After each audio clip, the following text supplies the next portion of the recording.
Hello, everyone. Welcome to episode 150 of the J Situation Podcast. I'm recording this on February 14th, 2023. How are you folks doing on this wonderful day? Man, I hope you're doing well. It's Valentine's Day. Yeah, that's right. So hopefully you and your special someone are scheduled to have a wonderful romantic evening.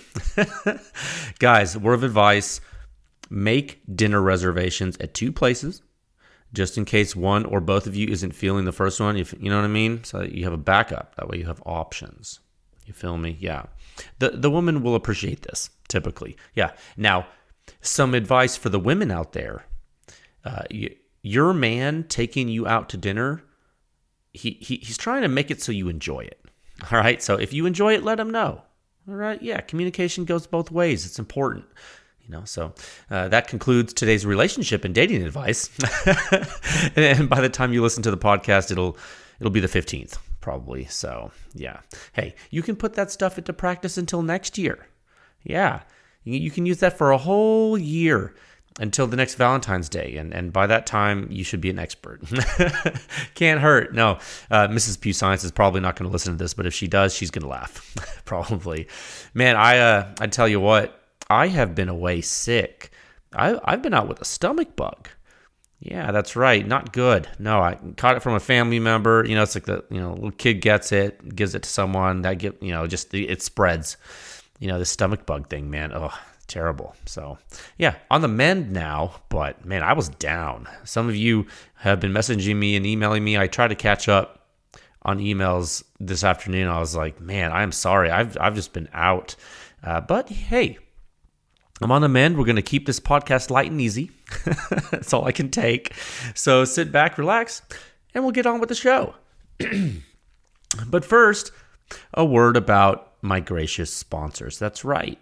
The J Situation Podcast is proudly sponsored by Top Gun Range Houston. Yeah, if you're in the Houston area, even if you're just visiting, they're worth checking out. In addition to have a 15-lane indoor range, they have the largest firearm rental fleet in the state of Texas. You can rent pistols and rifles and shotguns, and that's right, you guessed it, machine guns. Yeah, I know that sounds really fun, but I would also add something I do and something I've done since I really got into firearms. If you're shopping for a new carry pistol, in particular, one that you need to ensure you can practice with regularly, trying before you buy can be really great. I do really endorse that. So, if you go to their website, topgunrange.com, you can check out their firearm rental inventory, and you can find them on Instagram at Top Gun Range as well. All right, go check them out. And also, this podcast episode is brought to you by the fine folks at High End Armament Technology. That's right, a dealer of exactly that, high-end arms and accessories. They have significant longevity in the machine gun and NFA game, as well as significant expertise in both the procurement and operation of night vision, thermal optics, and infrared sighting systems. They do. Robert and his crew have decades of experience and actual knowledge of the gear, so if there's a weapon system that's rare, you're having trouble finding it, or if you need to get into night vision or thermal, transferable machine guns, other really high-end stuff, they're a great place to call. Check them out at highendarms.com. on Instagram at High End Arms, and they even have a Facebook page, which is also High End Arms. I hope they can help you folks out if you need it. Tell them Jay sent you. And I think Robert is getting ready to revamp his site. I'm actually gonna, in the middle here of this podcast, sorry I'm butchering this, but I'm gonna pull up their website right now. Why is this not working? Hold on.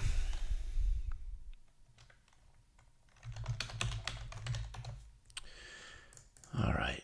Oh, I had it wrong. Oh, okay.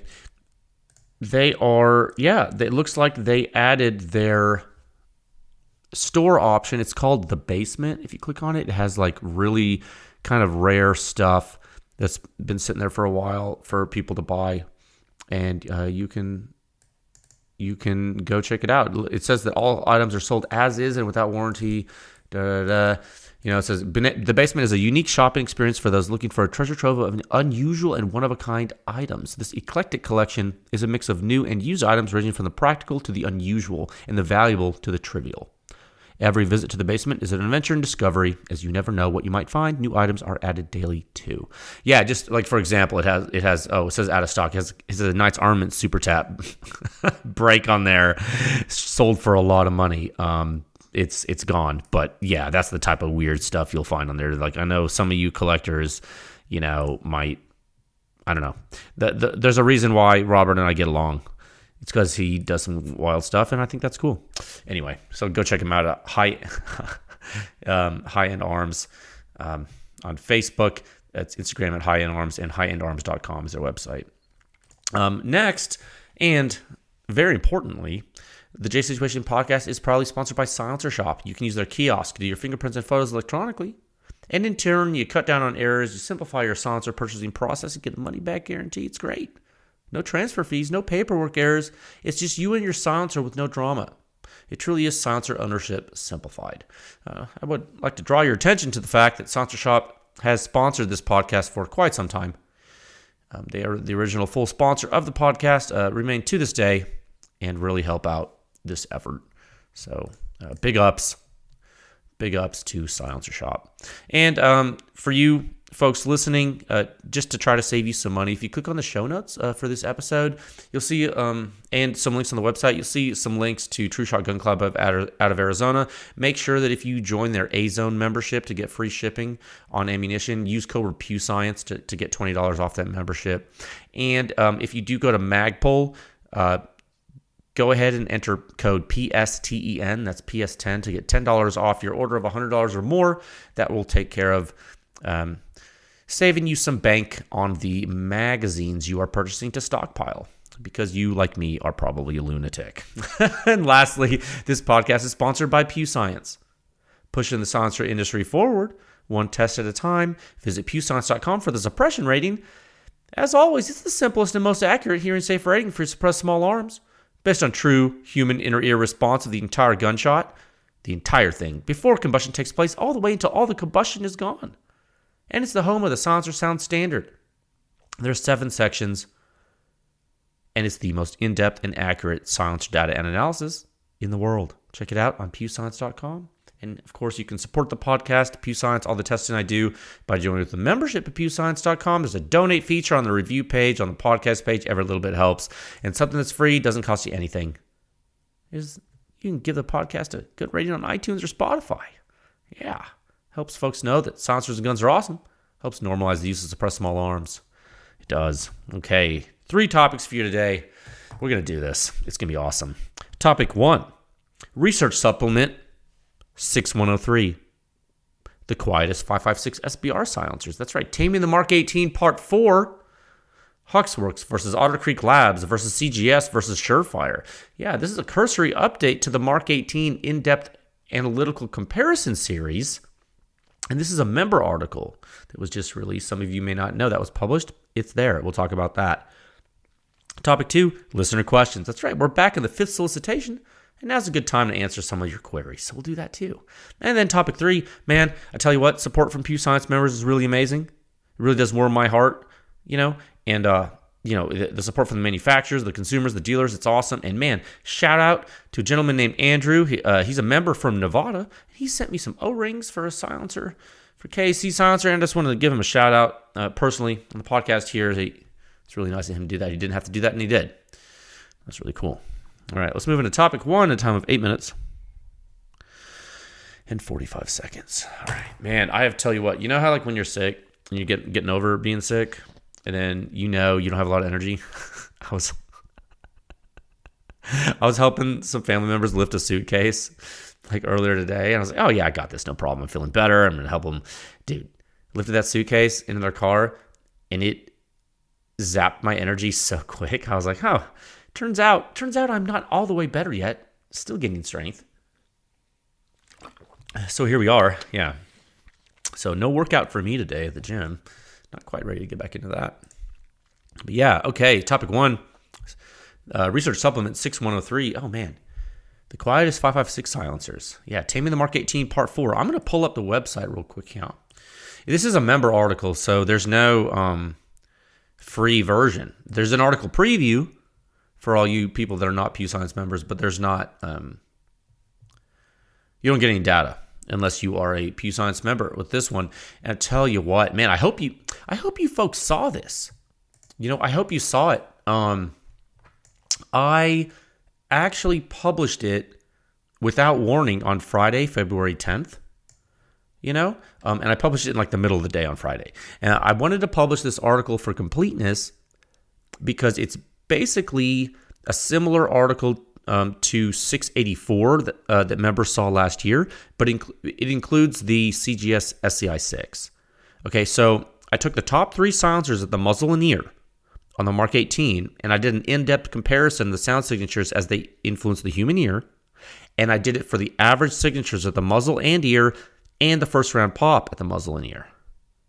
Okay, and so if you haven't seen this article, or you're new to Pew Science, or you're not a Pew Science member, the information in the research supplements is the most in-depth sound signature information available in the world. I promise. It's more in-depth than the information in the normal reviews, and it really shows how individual hearing sensitivity can influence what you hear, guys, and what you may perceive when you shoot the silencers. I mean, gosh, for example, like some people talk about tone and everything and how they think the silencers sound like to them and what their tone what their tone is, what the different what the tones of different silencers are. If you read this article, you are going to see that type of information quantitatively. Okay? So, like, I'm telling you, I've heard some people say, oh, well, yeah, the suppression rating is one thing, but I like the tone of this one. It's like, okay, if that's true, read the article. Pay for Pew Science membership for 1 month. Read that article. Then you tell me if you have that sim statement. Okay? Because this is going to show you quantitatively what you are saying with numbers. Okay? That's right. That's what that's for. So for those of you who haven't seen that and you find that interesting, you find the discussion about tone of silencers interesting, I encourage you to look at that, because a lot of people will say, another thing people say is, oh, well, to my ears, it sounds like this. It's okay. Cool. Well, to your ears, if you have your ears and your hearing profile, well, use the article. Use the article that I published and see how it compares to the hearing test you got from your audiologist. And you might see why you are hearing or not hearing part of the signature and why you think something might sound better than another thing. Okay? This is real. And it's all there. And it's a lot of information. And I know it's not free for everybody, but hey, it's a lot of work. So there you go. Now, one thing to highlight about the article is that, the 2 Huxworks silencers are really quiet at the ear, right, compared to the others. And the Surefire and the Polonium, well, they're taking pole positions at the muzzle, right? Well, then you have that SCI 6 from CGS that's sort of sitting in the middle, right? Because it rounds out the number 3 spot at both the muzzle and the ear, yeah? So it's interesting. It's interesting that a silencer does that on the Mark 18, and that's why I included it in this update. Okay, it had been like last August since I had done this, so I think it's helpful. Now, again, this one is for members. If you're a Pew Science member, please enjoy. I hope it helps you. If you are not, and you would like to join and support the effort, greatly appreciated. Articles like this are part of my thank you to you, okay? And if not, if you don't want to join, that's cool too, dude. I wish you the best in your suppressed small arm endeavors, and thanks for listening to the podcast. And hey, not everyone needs to do that, and but those of you who do, it is appreciated. All right. I hope that article. I'm scrolling through the article right now. It has some good info in it, man. I mean, especially if you care about first round pop, which, hey, some people do, some people don't. I don't know. I've gotten votes from people both ways. Some people are super care about it a lot. Some people don't care about it at all. Some people want to know the different hearing profiles that they might experience with the silencers. Hey. I think there's something for everyone in there, but you never know. Okay, let's move into topic 2 at a time of 14 minutes and 23 seconds. Okay, I think this is going to be the meat of this episode here. We're back at listener questions. We're back in the fifth solicitation, and I think now is as good a time as any to answer some of your queries here. And I'm going to open up the spreadsheet. Let's see what we have going on here. It should be fun. I hope to get to a bunch of these questions today. I think we can. All right, so let me arrange this on my screen properly. That's the key to this game. Make it so I can read it. Okay. Okay, get a drink of water. Man, I am pretty thrilled to be able to drink water. I was sick and you have like a bad stomach bug. You basically can't keep anything down. You sip water. You're like, I think I can drink this water. Please don't throw up. Terrible, frankly. I was actually looking on the CDC website to see statistics of prevalence of different viri and its outbreak, or reported at least in the United States. And I found a norovirus was pretty prevalent. I saw it spike I think it was at the beginning of January or in December. I saw quite the upward trend in nationwide cases.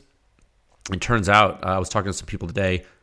I told them I was I had been fighting a stomach bug, and they're like, my family member was too, or da-da-da. And I was like, yeah, me too. Oh, it's interesting. It's interesting how pathogens spread and don't spread.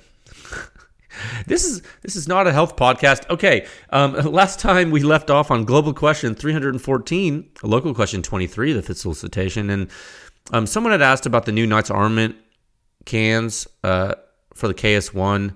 And they were asking if they're going to be revolutionary or if they are there to fulfill a contract RFQ. And I went on to explain to that gentleman. I said, I don't know, but it's Knights Armament, so it probably is contracts. I mean, they don't do a lot without contracts driving their stuff. They have a lot of NSNs, and that's kind of their business. But I will say, from talking to them at SHOT, I think they are going to have some more stuff come into the consumer market. I hope that comes this year. So we'll see. We'll see what happens. I'm excited. Knights Armament, in particular, their rifle silencer mounting system, I do like it. I find it to be simple and secure. And anytime you have a simple, secure mounting system, I don't know if you guys have seen that QDC system. I have some QDC silencer data I'll probably publish for you guys. I just tested with internal Pew Science funding. A gracious Pew Science member actually let me borrow some QDC silencers to test. I tested those, and in using that mount, other than one weird mount that didn't fit right from another guy, it was some tolerance thing. Installing them, because it installs in one position with an index pin, and then turning the collar to force the ball bearings into the little detent areas. I just thought that was so slick. So I just thought their QDC mount was so cool, and so I hope we get to use that and some new silencers they released to the public. I know a lot of people have, some people have Knights Armament silencers, but man, it's been hard. It's been tough to get them. So I hope we see some more consumer side proliferation. I think that'd be cool. So anyway, let's move on to, so if you want to, I said some other stuff in that answer or some different stuff. If you want to go back to that episode, I forgot that last episode I did listener questions on, but as always, you go to the podcast page. When I publish this podcast, there'll be a listener questions metadata tag at the bottom of this episode. If you click that, it'll pull up all the episodes with listener questions. So it'll be on the previous one. Okay, that was question number 23. All right, one second. Okay, so question 315, sub-question 24. What made the Hyperion sound better on the 22-inch 6.5 Creedmoor as opposed to the 20-inch 308? That's a good question. Let me, real quick, just because I can't remember the exact numbers. It's been a minute since I actually looked at that. So what I'm going to do is I'm going to go to pewscience.com. I'm just going to go to the rankings page. This is the fastest way to do this. And then what I'm going to do is I'm going to go to the silencer selection box. I'm going to scroll down to Hyperion. I'm going to hit only. It looks like there's 3 different reviews. Okay. And they're all on bolt actions. We got Supersonic 308, Supersonic 6.5 Creedmoor. We got Subsonic 300 Blackout. So looking at the 308 and the 6.5, it looks like the silencer was significantly quieter at the ear, and the muzzle suppression rating less so. Okay, so that's really good information. Okay, so let's talk about that. So you could look at the composite suppression rating. That's different too, but let's look at the muzzle and ear and see what's going on. Okay, so what I see this as is a combination of cartridge and barrel length. I think 2 things are changing. I think the gas dynamics are different from the cartridge change, and I think you get some different timing that also helps.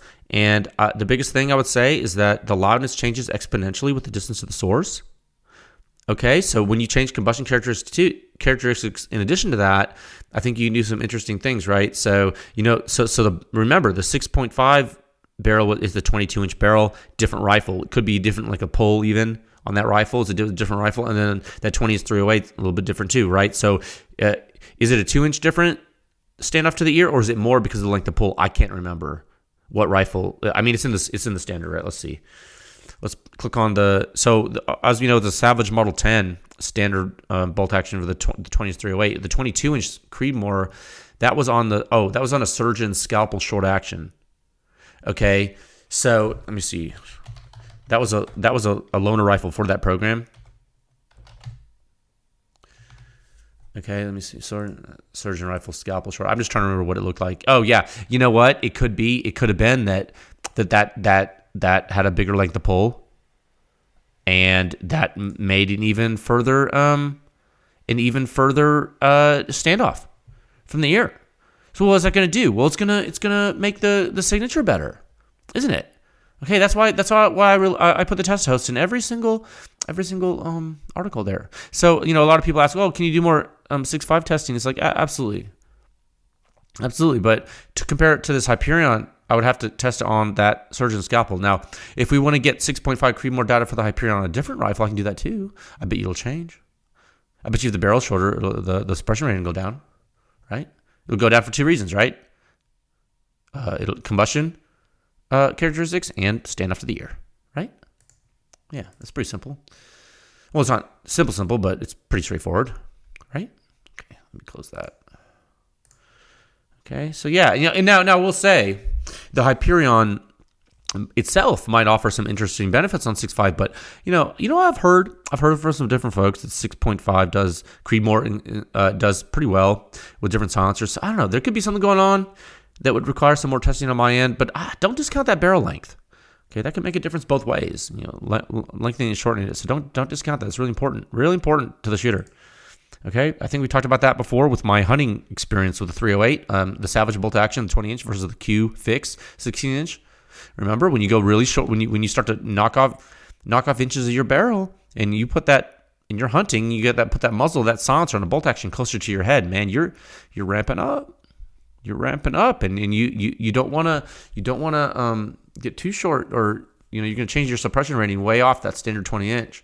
And if you do, you make sure your silencer is quiet enough to compensate. And certain silencers behave differently when you get shorter. It's not linear. Some silencers, because every silencer is going to get louder when you get shorter, within reason. On these rifle silencers, and some of them get even louder because they're not as efficient. So anyway. Hope that answers your question, sir. So, pretty good question. Question 316, sub-question 25. What is the firearms product you look forward to the most for 2023? Mine is getting a helmet-mounted thermal. Oh, man, congratulations. Helmet-mounted thermal is super fun. I am a big endorser of that. Me personally, I think I'm looking forward to testing the differences between the Mark 23 and the USP. So, that's a roundabout way of saying I'm looking forward to getting the USP 45 tactical, which I don't have. I have had that on order for a very long time. Okay, so there's that. I know your question is a little different, but I'm telling you what I'm looking forward to. Okay, kind of tickled with the potential AK testing because I'm building an AK. Just because I want to know what happens. I'm also pretty interested in the KNS discarder because I got that from KNS. I'm interested in comparing that and contrasting it with the Mototech carburetor. Because as I talked about last episode, I think the discarder is like a venting thing. The Mototech is a restrictive thing. So for me, that's super interesting with regard to weapon operation on the SCAR and signature. So those are my little personal interests. Silencer-wise, there's not a lot that really excites me right now. That at least that's available in the public market. I think the future will be exciting. But as far as public stuff right now, I have some test programs in the work that might be interesting. I think gear-wise, because you mentioned helmet-mounted thermal, to tell you the truth, I think I value going shooting more, and I would say I'm more excited at being able to go out and shoot more than I am with new gear. I think I'm more focused on allocating time for that than looking at the market with new gadgets. I don't know. That's just me right now. I hope that answer is satisfactory to you, sir. It's actually a pretty long list of stuff. So yeah, a lot to do and see. I'm sorry I don't have a one of those, like, was it like BuzzFeed? Give it like a top 10 firearms products that you need now. Click the article to find out. No, I don't really do that stuff. It's more of a firearm blog or Guns America type of publication. Not to take anything away from those fine publications. It's just, I don't know. I'm not really top 10 type of guy like that. Thanks for the question. Hope that helps. Question 317, local question 26. Favorite historical period that you find most interesting? Favorite historical period. 1 second here. Sorry if I'm drinking a lot of water, but I'm dehydrated. Historical period. Oh man, dinosaurs, bro. I'm gonna say dinosaurs. I think they're so crazy, right? I've always thought that was the craziest period of time. Ever since I was a kid. Now I always butcher the timeline when I think about it, but it's a Mesozoic era, right? Mesozoic, right? So it's like 250 million years ago or so, give or take, right? 250 million, give or take. A quarter billion. Can't be off by that much. He's like, what's his margin of error on time estimation for ancient animals? No, you have three periods, in the Mesozoic, right? You got Triassic, right? You got the Jurassic, you got the Cretaceous. Yeah, there's three different periods in the Mesozoic era. You can Google them. You can Google it, and you see where different dinosaurs are estimated to have lived. You can see you look at the fossil records and the carbon dating and all that good stuff, and you can see, you get the fossils, you figure out how old they are, and then you can, what they have done is they've kind of,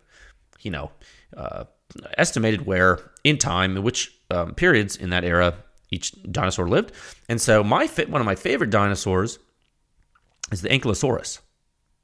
I always thought it was so neat. I don't know if you've ever seen the Ankylosaurus, but it's like short and long and has like a big bony ball on the tail.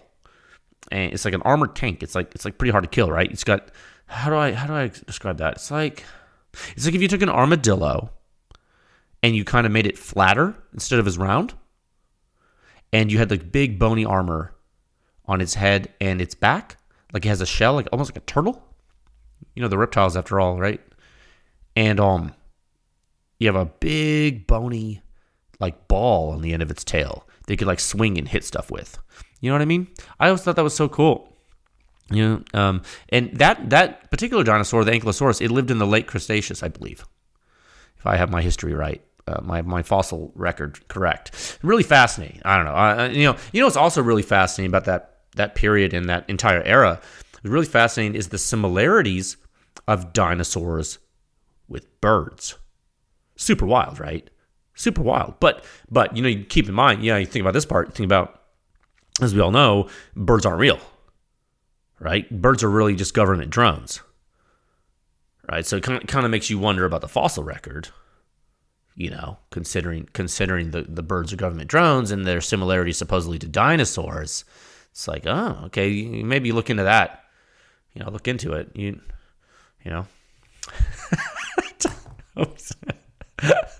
Question 318, sub-question 27.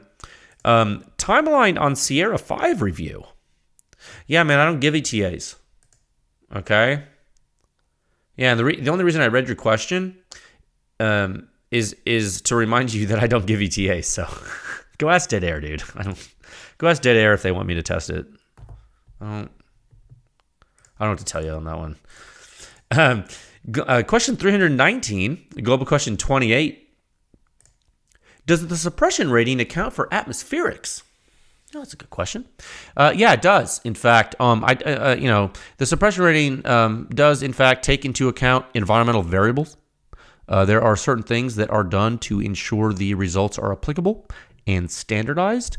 And without revealing any trade secrets, I can tell you that some folks do a good job with this and some folks don't. A lot of it has to do with understanding your test apparatus. Okay, so that's a very advanced topic that I'm not, that's really all I'm going to say on the podcast. There's no benefit to going into that deeper for the larger group here. Thank you for the question. Global question 320, sub-question 29. How much would geometry that increases the heat flux out of a suppressor affect suppression? Oh, man, that's a really good technical question. And by the way, I didn't mean to be dismissive of that previous one with the atmospherics, but it's like, the answer is like, does it account for it? It's like, yeah. Like the testing method does, it's like, it's when you don't that you get into big problems, and you'll be able to tell, and the thing is, being able to tell and not being able to tell is a big deal.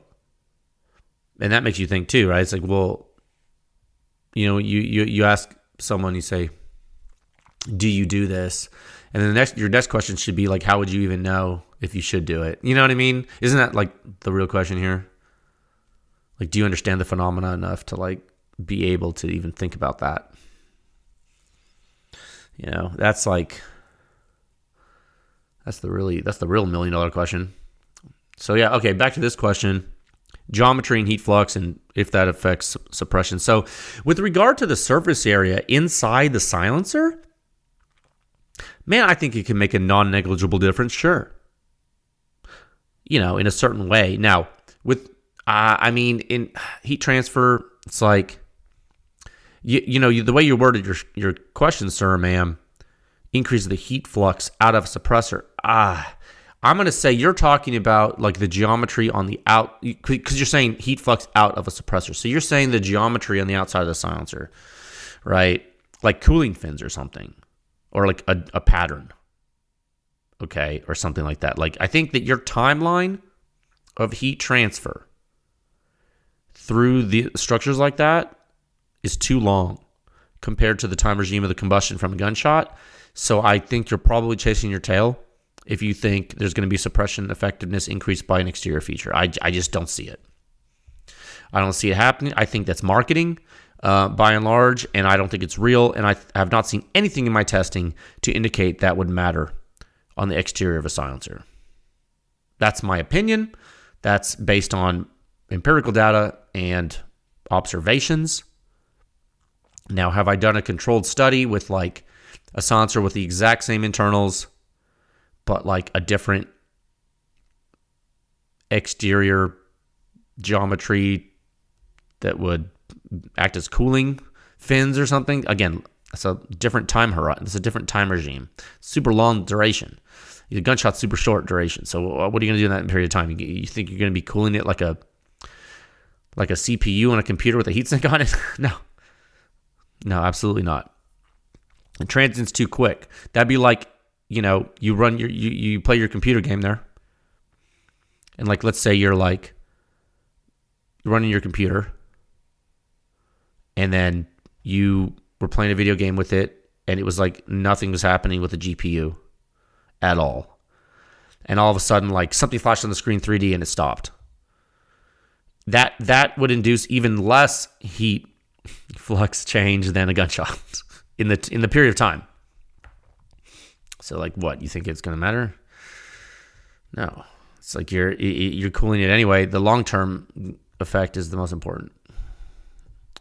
I don't know if that analogy helps, but I'm trying to get the timer, the factor of time across to you is really what I'm trying to do here. Okay. Thank you for the question. Question 321, local question 30. Do you still like using the Easy Lock system for your pistols? Yeah, you know what? I like it on my carry gun, the FN 509 Compact Tactical I use. That's the only gun I use it on, to be frank with you. That's only for like expedience and to protect it. Like that way I don't have to have like the, whatchamacallit? I don't have to have a thread protector. It's like, so I can just like put a silencer on the gun really quickly. Okay. like in a carry, a fanny pack. It's just like really fast, and like use it for the ranch. It's just that's a niche use for me. I like it for that. Now, I would like very much instead to have a great O-ring system that worked just as well, so I could avoid using the Easy Lock system altogether. I don't like being tied to Griffin. I don't like being tied to that system, because if a silencer comes out, I want to use that silencer like this, and Griffin doesn't make a piston, then I'm hosed. Right? Like, for example, here's a real life example. Excuse me. Real life example. Resilient Suppressors RSP. Griffin's not making a piston for that silencer, I promise.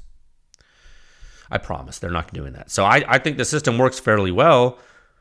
And look, I'm the one who suggested modifying Camlock to produce Easy Lock. We have that public record, right? So I'm glad to see it works. I don't think it's the end all be all. Look, and I have some faith that some other solutions might be able to come to fruition in the future. I have faith someone out there can do it. I mean, so to answer your original question, do I still like it? I do. Yeah, it works. It works back then. It works now. I haven't had any problems with it. Protects my barrel threads. Remember, the only drawback to it is you can't disassemble your gun completely with it, because it's torqued onto your barrel, so you can't just take it off to remove your barrel from your slide. But for routine cleaning, it should be fine. Using a bore snake, whatever. So, yeah, it's pretty slick. Tell you what, it's better, way better than that Camlock system. Camlock, dude, that I can't understand. That thing will break. You will over tighten it. You deform the threads. It's like, whoa. It's like, don't do that. So that was my experience. That in the past year or two, people talking about Camlock. It seems I'm not the only one who had the Camlock problem. But the Easy Lock system seems to be way stronger and way more consistent and reliable. So I don't know. Your mileage may vary, but that's my experience so far. Okay. Question 322, sub-question 31, boobs or butt? Oh, man. It's a family show, but I'm going to say both, my good sir. Now, if I had to choose between the two, I think you got to go butt on that one. But I don't think you can go boobs with no butt. Right? I mean, I think that's universal. I think that the majority is going to say that, but my answer is both. Look, my answer is both, but I'm going to say butt if I had to pick only one. We're talking about women, right? This is just to be so we're clear here. 2023. Just want to make sure we're all on the same page. Okay. No. Yeah. No. If I only had to pick one, I guess butt. That's my final answer. It's a family show, man. I'm going to leave it at that. I can't go into a lot of detail here, right? This is not trying to, people listen to this with their children and their families. You know, I'm not going to cause any problems for the parents listening with their children in the car. You know, this is just talking about, you can think about this. If you're a parent, you want to explain this question and answer to your children, you can frame it like this. You can say, look, you know, different characteristics of humans have influenced the propagation of the species over the years. And over the years, I mean over thousands of years. And, you know, certain traits or symbols of fertility and may be desirable for mate selection in order to breed and create more people. You know, so let it be done. I guess leave that to the reader.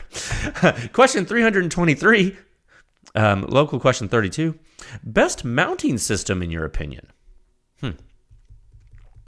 Well, it's a pretty open-ended question, but see if I can do this justice. Let's say everyone's going to think QD for rifles. So QD for rifles, I think I mentioned this earlier. The Knights Armament QD C-mount, pretty good. I do like it. I like direct thread. You know what? I actually like the Cherry Bomb, but I don't like the version 1, the stuff made by Q. As much as I like the Cherry Bomb, decent, but I don't like it as much as I like the stuff that people did with mounts to make them better on the current market, like Rearden.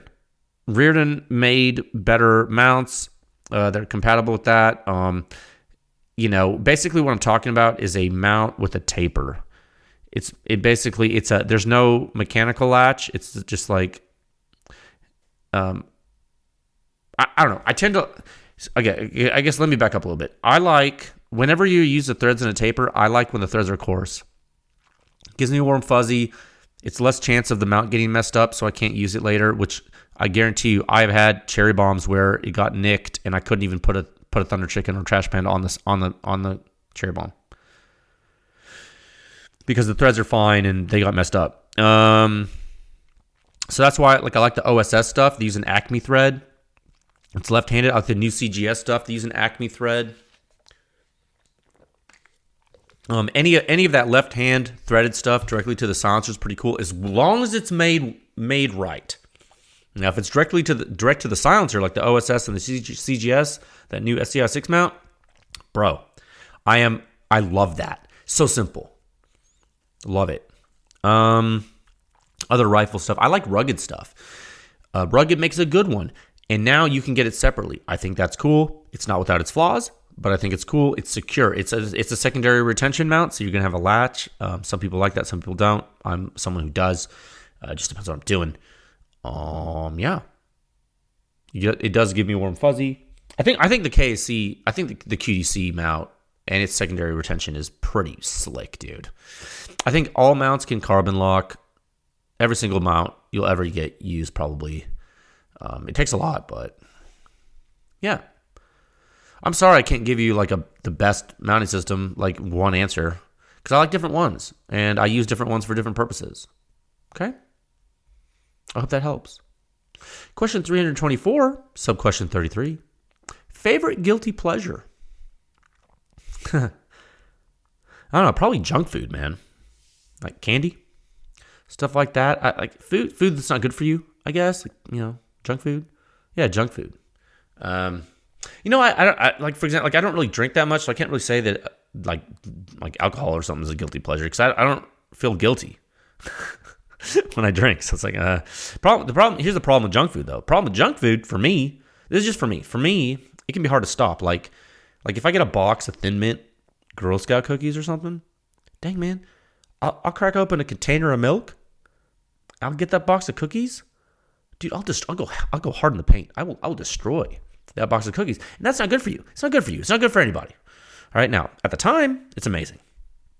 It's amazing. Now, then you feel like death. It's bad. So yeah, I guess that wouldn't be my favorite guilty pleasure, the cookies, but I know I feel guilty and I know it's bad. So sorry. I hope that gives you some insight into my vices. Thanks for asking the question, I guess. Global question 325, local question 34. Oh, and this is a multi-part question.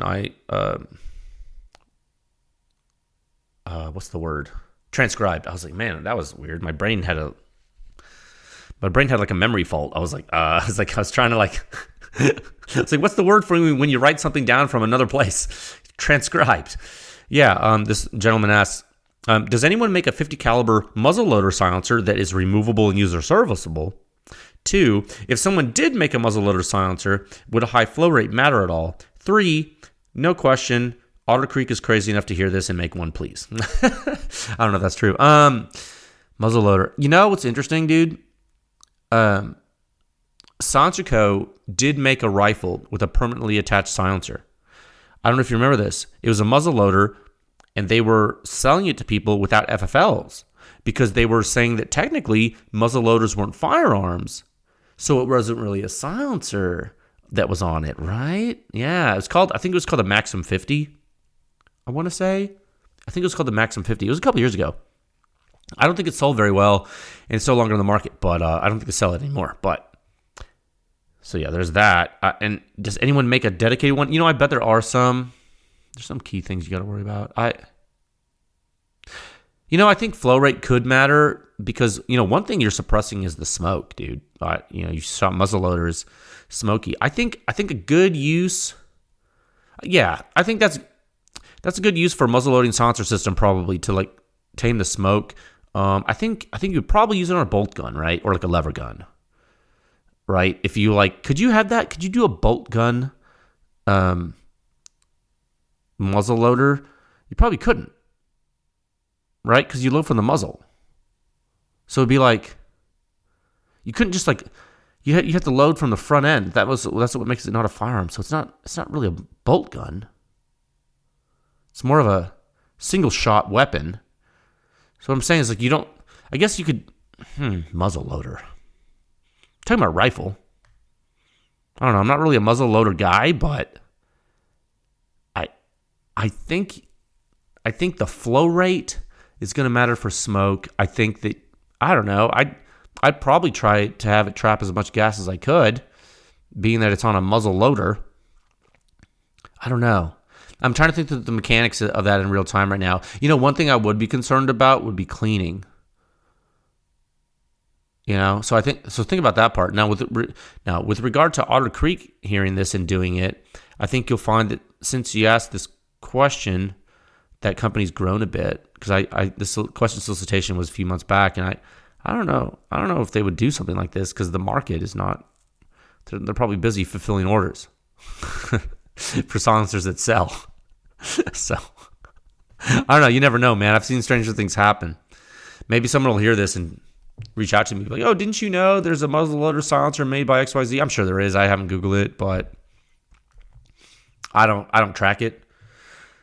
I don't really use muzzleloaders, man. It's just like I guess some people do for the hunting seasons. It's probably popular.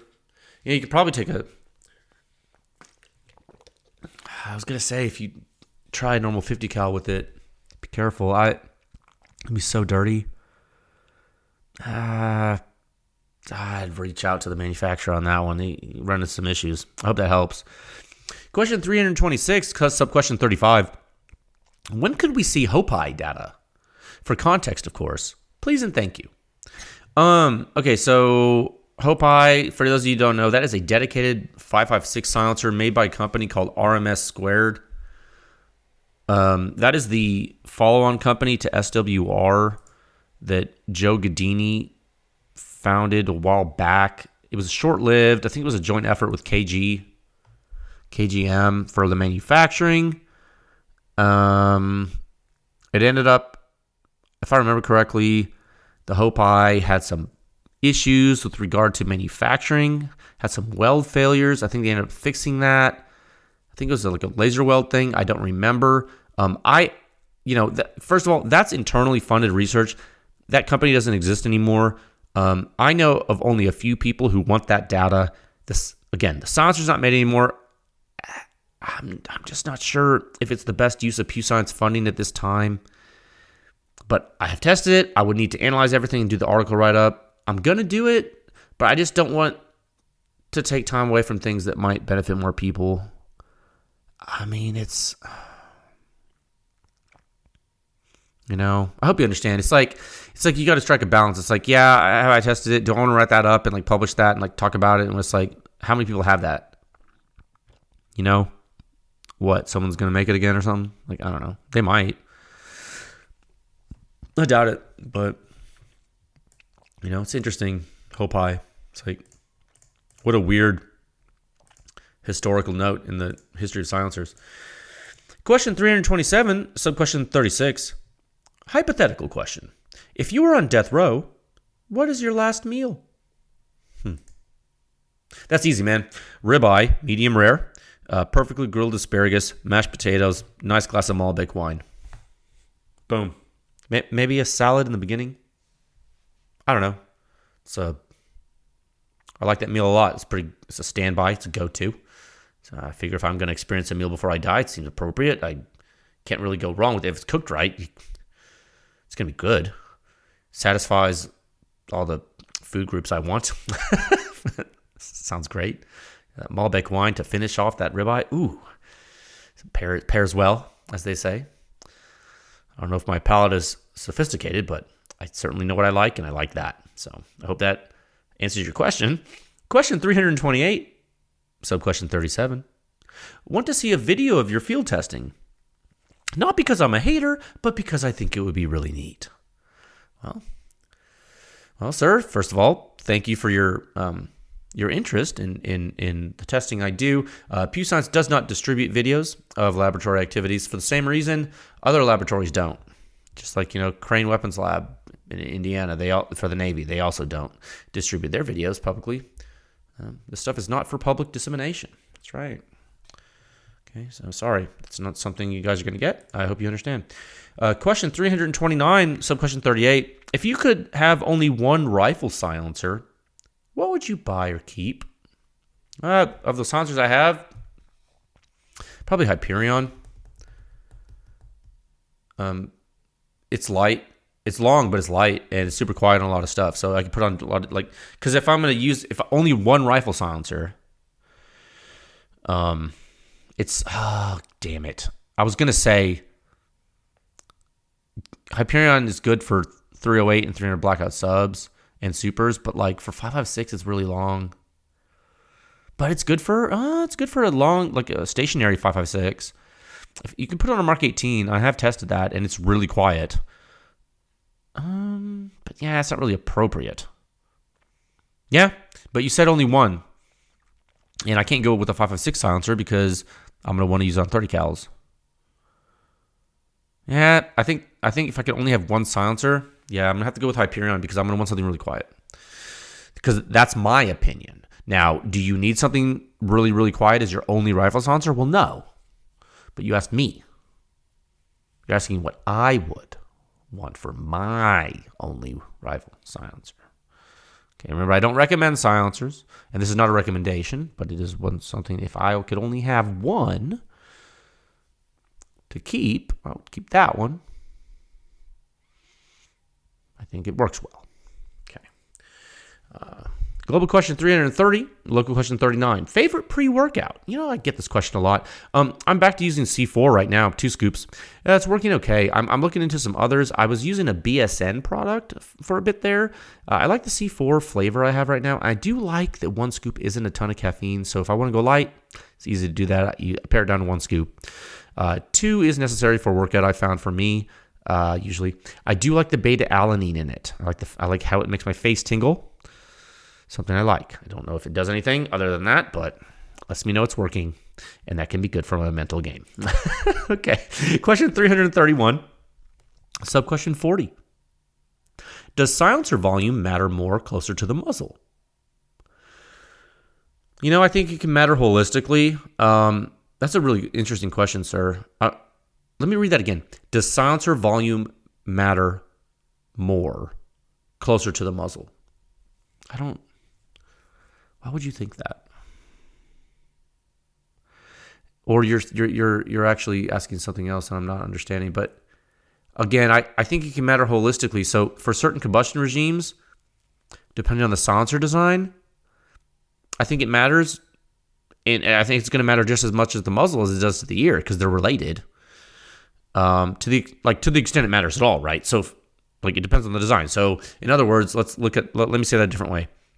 If it matters for a design, it matters everywhere. If it doesn't matter for a design, it won't matter anywhere. You see what I'm saying? So you're asking, does silencer volume matter more closer to the muzzle? It's well, for one thing I really need you to understand is that the signature from a silencer is the signature from a silencer. The signature from a weapon system with a silencer is the system from a weapon system with a silencer. So the signature of the muzzle and the ear are a function of everything that's happening. So if you say, well, does volume matter more closer to the muzzle? It's well, if it did, well, then that signature at the muzzle is going to oh, okay, I just found an exception to my rule. Okay. So let me think about this. So riddle me this. So if let's say you have a system that is super duper loud at the ear because of the host. It unlocks super early and it's really loud at the ear and it's killing you at the ear because it's a semi-auto and it's just overgas or something and it's unlocking early and it's a disaster with the silencer you have. And the signature at the muzzle with the silencer is okay. In that case, yeah, if you change the volume of that silencer, it might change the signature at the muzzle more and not the ear because your ear is dominated by another thing. But don't forget that the signature of the muzzle also influences the signature of the ear, so you can't make a blanket statement. You understand why your question is very complicated, but it's a good question, but do you understand why it's complicated? And do you understand what my answer is? If it matters for design, it matters everywhere. If it doesn't matter for design, it won't matter anywhere. Because it's tied to the weapon system too. Okay? If I didn't answer that question properly, please email me and we'll talk about it more. And I'll address it again. Okay? Thank you. Question 332, local question 41. Supersonic bullets can only be suppressed to an extent. Are we close? So you're asking, sir, ma'am, are we close to the limits of supersonic suppression? Man, you're not the only person who's asked me that. Even a manufacturer asked me that the other day on a question thing on Instagram. I'll say we're close on certain weapons. I say I've shot some things that haven't been tested that make me question reality on short barrel 5.56, and I'm gonna tell you right now, I was like, what in the world's happening? So we'll see if those things ever hit the market. I don't know. I'm telling you just from my naked ears, I was like, what is happening right now? So that was crazy. When you say supersonic bullets can only be suppressed to an extent, I want to clarify what you said and really make sure people understand. There are multiple components to silencer signature, and yes, you have a supersonic Mach wave moving upstream or toward the shooter at the Mach angle from the projectile, creating shocks in free air. Okay? Those are loud.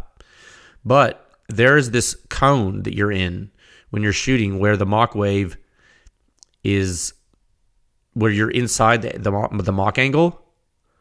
So the wave is coming at you side on instead of reflected. Now, oh man, you know what? It's really weird, wild. I just used a term that you've never heard. Okay, so I just used the term side on instead of reflected. Another term for side on is free field. You guys probably haven't heard of the term side on because you're not blast effects engineers like me. So you don't know that when. Okay, so without getting like super, man, and now I have to explain it. Okay, so your Mach wave is coming back at you, but at the Mach angle. So it's like forming an arrowhead, and like you're at the base of the arrow. And if you were to draw lines back on the arrowhead at the Mach angle, they would pass you on the sides of you. So like if you're far enough upstream, you're not in the direct path of the Mach wave reflection. So you still hear the sonic crack, but you're only hearing reflections of the sonic crack off of surfaces and side on or incident. Incident is another. So, okay, there's three. Side on, incident, or free field. You're hearing pressure from the free field. You're hearing incident or side on waves. They're not reflecting directly off of you, so there's not wave amplification, and there's the reflection factor doesn't take hold, so it's less intense. So let me give you an example. If someone's shooting a really quiet suppressed 5.56 AR, like with a really quiet silencer, and you're shooting it, or your friend is shooting it, and you're standing next to him, and they like ask them to shoot around every 2 seconds, bam, bam, bam, or bam, bam, bam, or 2 rounds every 2 seconds or whatever. Start walking down range. Now, don't only do this with someone you trust, and like it's really dangerous. So actually, don't do it at all because it'll kill you. Don't do this. But if you were so inclined, theoretically, you could do this. Walk alongside them, not in front of them, alongside them, along their shot line, and start listening when they're shooting. And what you're going to start here, it's going to be quiet, quiet, quiet. All of a sudden, it's going to be really loud, and you're going to trip into the Mach angle. You're going to trip into Mach reflection, and you're going to start to hear that. You're going to start to get direct reflected Mach wave onto your ears, and that's going to be way louder. Okay, so when you ask the question, sir, you say supersonic bullets can only be suppressed to an extent. Yeah, depending where you are, depending what the velocity of the round is, and depending what the diameter of the round is, and because what's the shock wave intensity a function of? Well, it's a function of where you are. It's not only for decay of of energy, but Mach angle propagation. It's a function of projectile diameter, and it's a function of projectile velocity. Right? So that's part of the signature in supersonic weapons. Now, what's a gigantic component of the signature that's even bigger than the shockwave from the supersonic flight? Well, it's the muzzle blast. That's the biggest part. Okay, so you say, well, you can only be suppressed to an extent or be close. Well, no, because eliminating the all the muzzle blast at both the muzzle and ear for certain systems and everything, and we're close. We're close on certain weapons, but not on everything. So I hope that gives you some background on what you're saying when you say supersonic bullets can only be suppressed to an extent. It's not quite as cut and dry, because when you really think about it, like, where are you standing, right? I don't know if you've ever done that experiment I talked about, going downrange when someone's shooting, but the Mach angle's real. Okay. Let's see. Oh, question 333, sub-question 42. I'm out of the loop with CGS. What is the new CAN SLADE is testing? Oh, man, these questions are from before I released the SCI-6 data. It's the SCI-6. Please see Sound Signature Review 6101, which details the R&D program, details SLADE's role in that program, details Pew Science's role in the validation effort, and it includes some good testing analysis results. And also, the member version of the review has in-depth information about the R&D variants that you might find interesting. So please, if you have not checked out that publication, I encourage you to do so. Okay. All right, we'll do one more. I'm running out of gas. We're an hour in. This is great. Okay, one more. Question 334, so question 43. Performance curve of progressively small projectiles in 30 caliber cans. 6.5, 6 millimeter. 1 second. Let me get a drink of water here. Great question. Or great suggestion or idea or thought. It could be interesting. It kind of goes back to that first question today. That's funny. Yeah, because someone asked about the 6.5 Creedmoor out of the Hyperion. It kind of goes back to that in some ways, right? It's like, I think it's something that would be cool to do if we had the funding for such a study. Basically, you get 3 rifles of the same barrel length. Right. This is how I would do it. I would do 3 rifles of the same barrel length, 3 different cartridges. You do like 7.62 NATO, 6.5 Creedmoor, 6 millimeter something or other.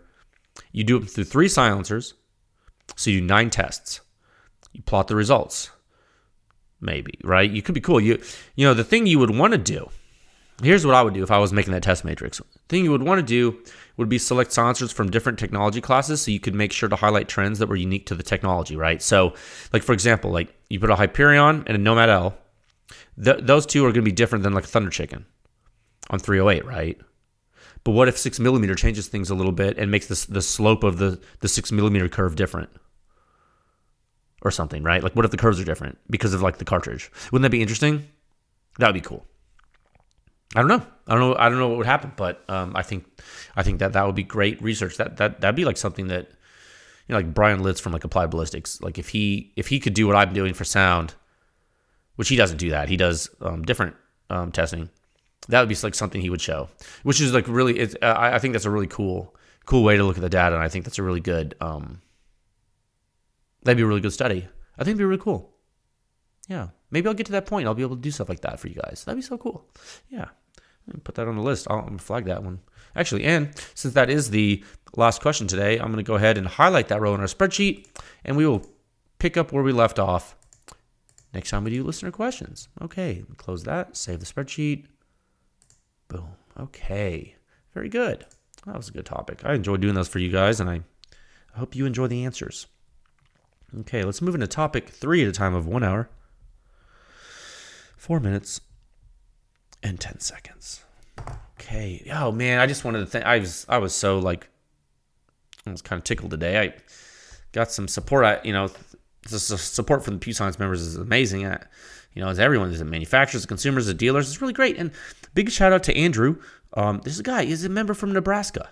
This guy, he's a consumer. And he was talking to me about silencers and the Knights Armament silencer, and I think he works with like tractors and stuff. And he's like, "Hey man, I have some different O-rings that you might be able to try with the Knights Armament silencer."